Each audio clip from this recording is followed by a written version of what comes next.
Live शोध सत्य बातमीचा। कल्याणनगर महामार्गावर असणाऱ्या खामोंडी गावच्या उमरत चौकात 25 मार्च रोजी रात्री अंदाजे 12:30 वाजेच्या सुमारास गणेश उर्फ भावड्या चंद्रकांत तुळवे वय वर्ष 36 हा रस्ता ओलांडत असताना ओतूरकडून आळेफाटा दिशेने जाणाऱ्या MH14 ALA 8153 या कारची जोरदार धडक बसल्याने त्यात त्याचा जागीच मृत्यू झालाय, तर कार चालक घटनास्थळावरून वाहनासह पसार झालाय।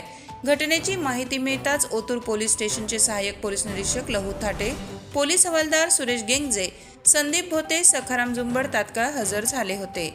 सदर कारचा शोध लावण्यात त्यांना यश आले असून या उमरत चौकात होणारे छोटे मोठे अपघात रोखण्यासाठी संबंधित विभागाने तात्काळ गतिरोधक टाकावे अशी मागणी ग्रामस्थांनी केली आहे।